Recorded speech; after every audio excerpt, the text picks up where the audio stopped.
Laki-laki tidak mengambil jalur yang biasa saat memancing. Ada pula yang hanya menangkap ikan di sungai dan danau. Namun dia secara khusus mencari gua sebesar kepalan tangan. Yang mengejutkan adalah, ia mampu menangkap 3 atau 4 kilogram belut. Kapanpun pagi tiba, Kurila akan membawa sepupunya Lakuri ke pegunungan untuk mencari tempat memancing. Dan di ladang rumput liar ini, tapi ada bencana tak terduga yang tersembunyi di dalam. Cabut rumput liar. Jika kamu menemukan gua sebesar kepalan tanganmu, sebutan itu adalah gua belut. Kurila segera memasukkan tali nilon beserta umpan ke dalam lubang. Mulai mobilisasi. Dalam waktu kurang dari 1 menit, belut menggigit umpan dan menyeretnya ke dalam lubang. Kurila tidak menyangka akan menggigit kayunya secepat itu. Dia langsung tegang, dan belut di dalam gua itu sangat kuat. Biarpun Kurila menggunakan kedua tangannya, sejenak Jingye menemui jalan buntu. Seberapa besar belut ini? Sepupu Lakuri bergegas membantu setelah melihatnya. Dengan upaya gabungan keduanya, lalu dia perlahan menyeret belut itu keluar dari gua. Kurila segera menangkapnya. Lihat betapa besarnya belut ini. Mungkin ada 500 di antaranya meskipun beratnya tidak 1 pon. Konon belut liar lokal memiliki berat 1 pon.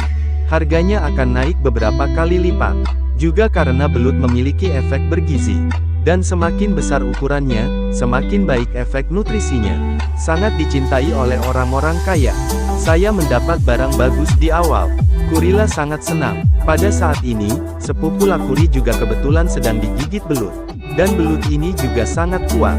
Sepupuku tidak bisa menahannya apapun yang terjadi. Melihat situasinya tidak baik, Kurila bergegas membantu. Setelah dia mengambil tali pancing, dia menggunakan seluruh kekuatannya untuk menariknya keluar. Dia segera menyeret belut itu keluar dari gua. Lalu keduanya menggenggam erat tubuh belut itu.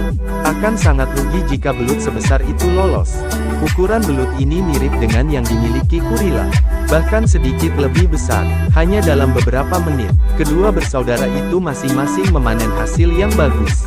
Ini membuat mereka tersenyum lebar. Kemudian dia terus mencari. Segera saya menemukan gua lain. Kurila baru saja memasukkan umpannya.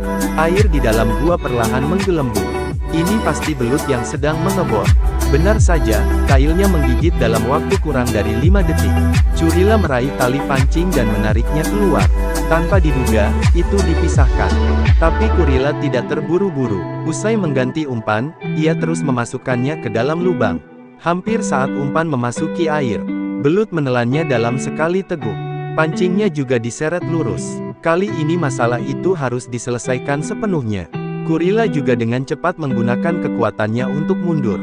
Dan ini bisa menjadi orang besar. Butuh banyak usaha bagi Kurila untuk menyeretnya keluar gua. Sayangku, belut ini lebih besar. Tangan Kurila masih belum mampu mencubit belut ini. Beratnya kurang dari 3 pon. Buku di sebelah lapangan sangat senang. Menjadi kaya, semakin besar belutnya, semakin berharga pula. Ini akan memungkinkan Kurila menghasilkan banyak uang. Dan ember kecil ini masih sedikit tidak mampu menampungnya. Kurila juga menjejalkannya dengan brutal. Pada saat yang sama, sepupu Lakuri juga kebetulan mencabut belut yang tebal. Meski belut ini tidak sebesar belut yang terbuat dari baja Kurila, tapi beratnya juga 2 kilogram. Lakuri masih sangat puas. Kalau terjatuh seperti ini pasti kaya. Namun mereka memilih untuk berhenti. Hanya dengan cara inilah keseimbangan ekologi dapat dipertahankan.